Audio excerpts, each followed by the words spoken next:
Hello, and welcome to the Student Expectations and Discipline video for the 2014 and 2015 school year.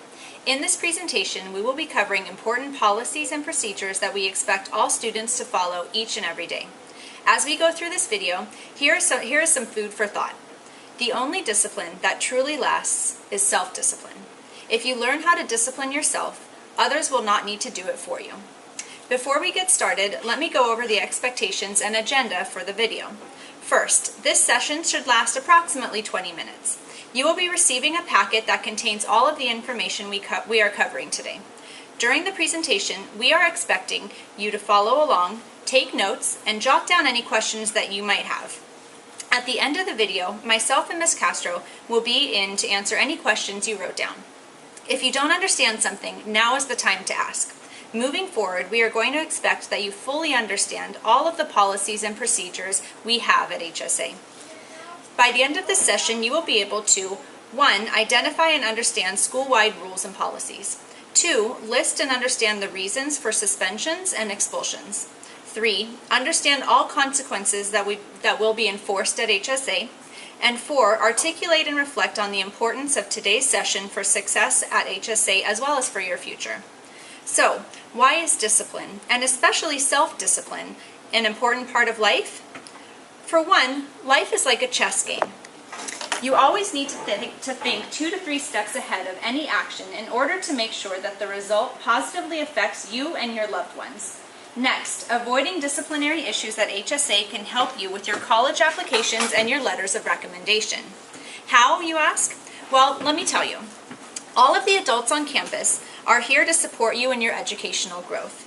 It is important to leave a good impression with all of your teachers as well as all staff members at HSA because you never know who you might have to go to for a favor.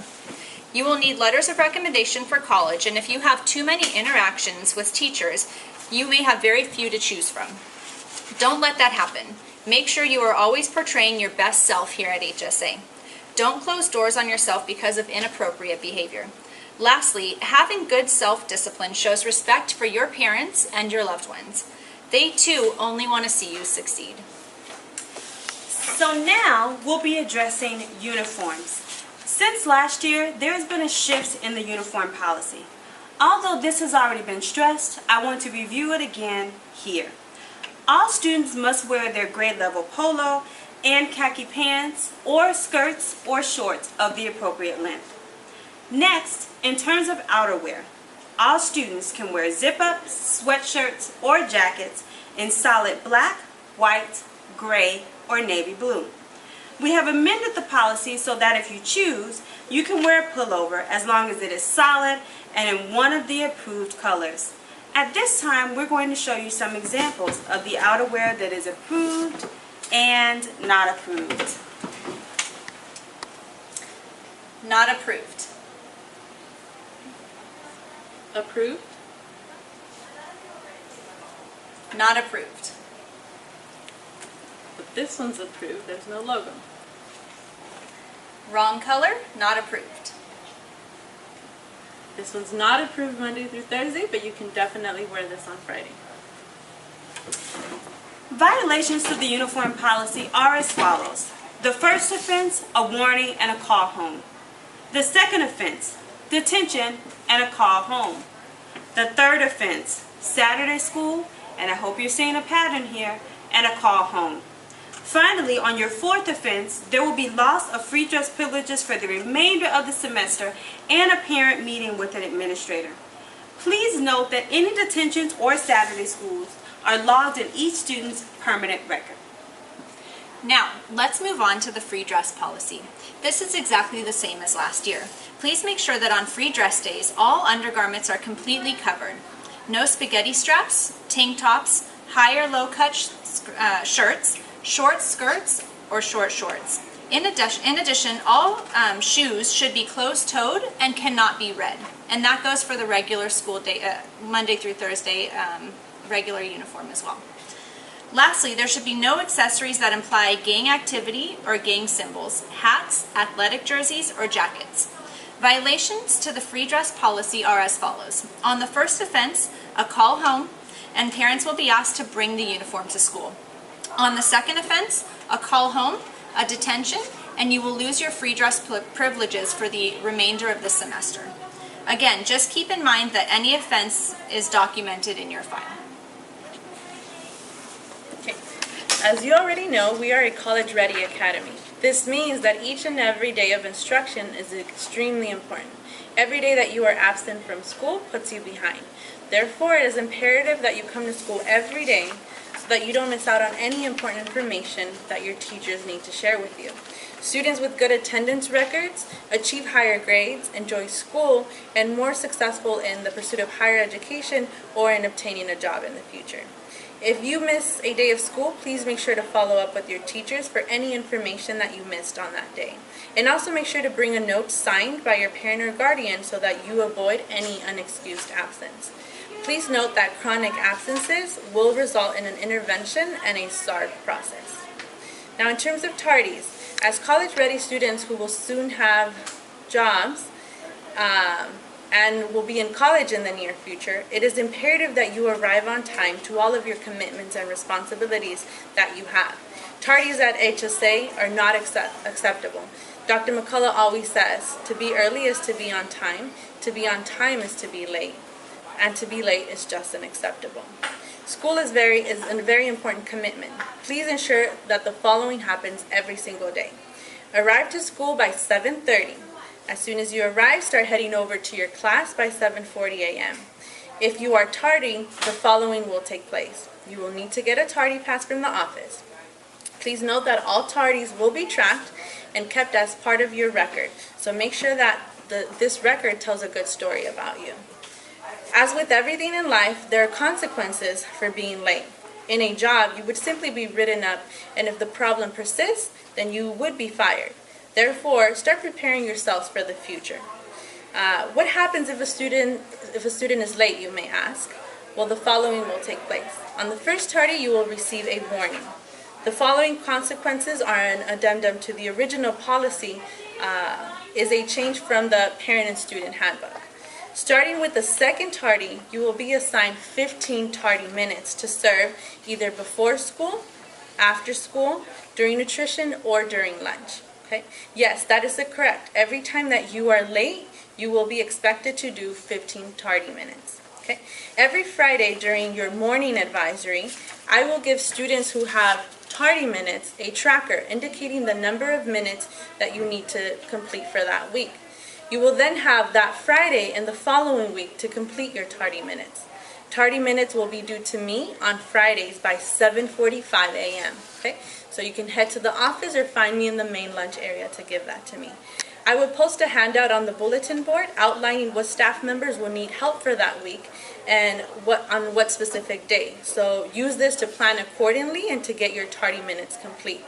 Remember that all tardies are being counted and don't reset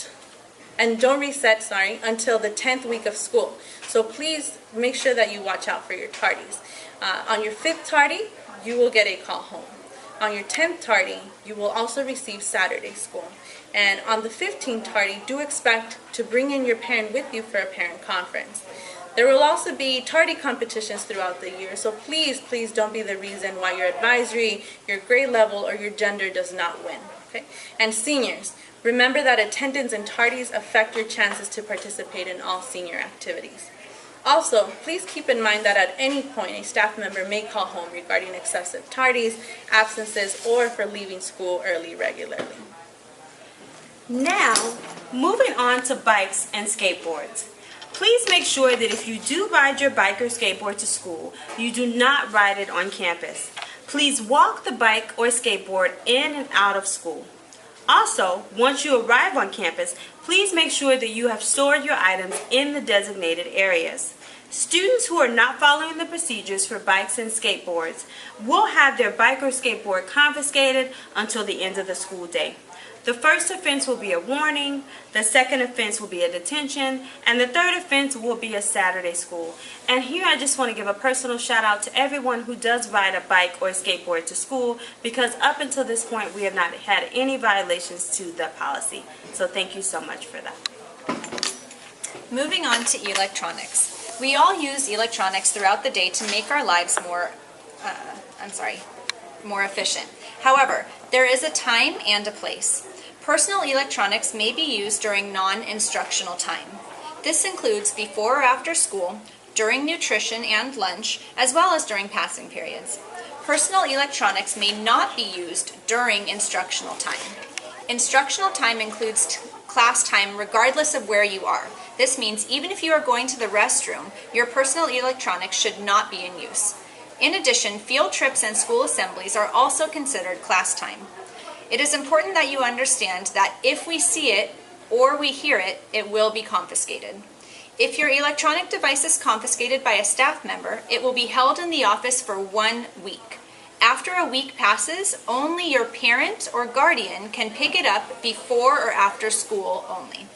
It is advised that you turn off your cell phones prior to entering class just to avoid it going off. Next, I'd like to talk a little bit about profanity and inappropriate interactions. HSA promotes a college-ready and college-going environment. That being said, there is no room for profanity in our school's environment. On the first offense, you will receive a warning. The second offense will result in a lunch detention. Excessive profanity can result in Saturday schools, parent conferences, and other consequences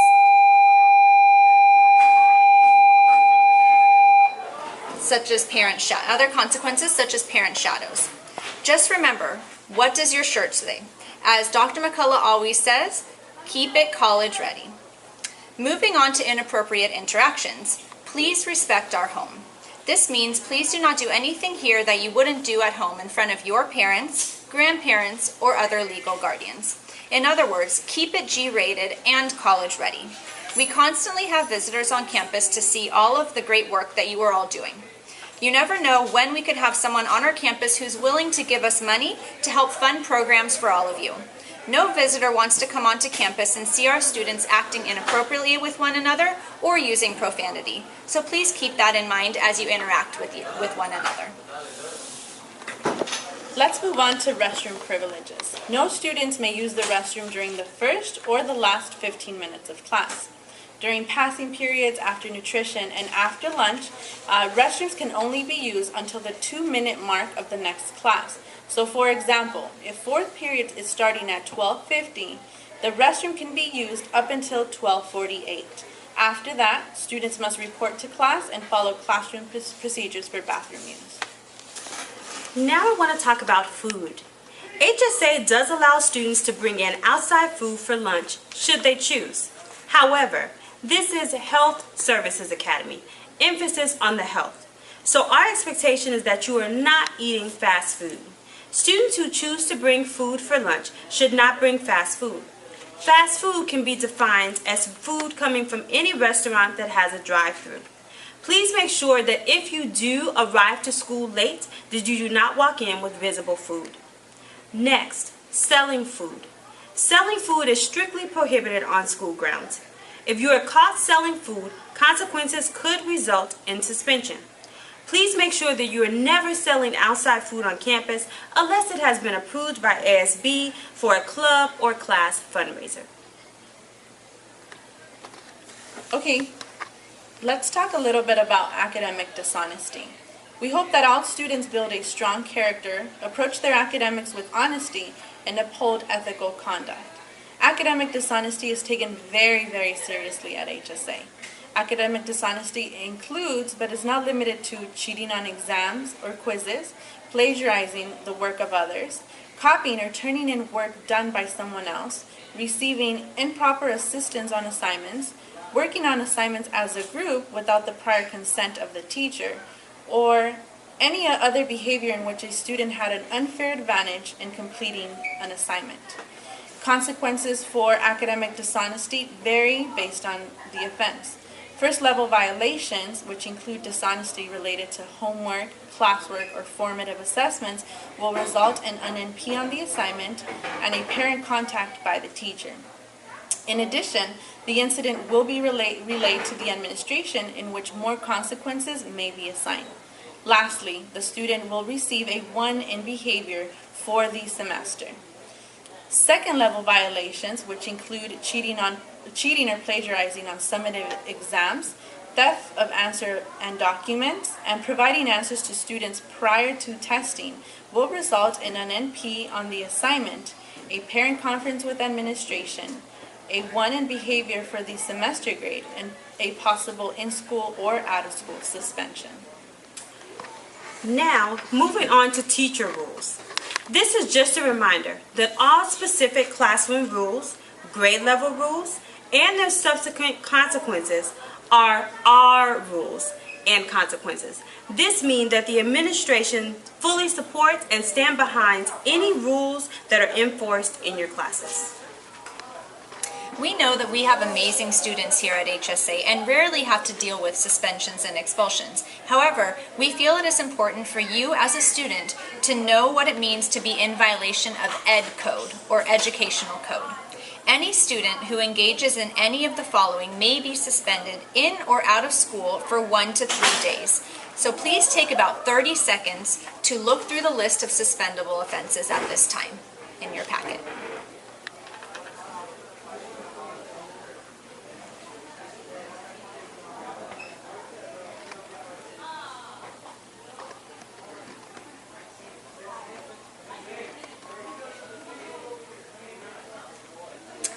Great.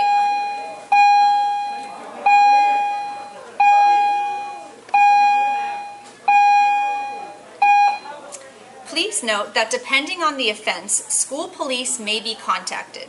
In addition, all offenses will be documented on a student's permanent record. Students will also receive 2 lunch detentions, 1 Saturday school, a behavior and/or academic semester-long contract, and additional academic work. Now, in reference to expulsions, a student may be recommended for expulsion, or actually must be recommended for expulsion from school if one of the following 5 things occurs. Number 1, possession of a firearm. Number 2, brandishing a knife at another person. Number 3, sexual assault or battery. Number 4, selling of any controlled substance. And finally, number 5, possession of an explosive. The HSA administration has the right to do random searches throughout the school year as we see fit. Please keep that in mind as you think about what you bring onto our campus.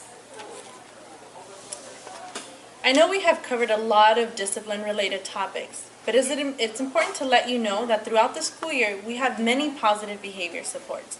Throughout the year, we have many competitions, celebrations, rallies to honor those who have built a strong character at HSA.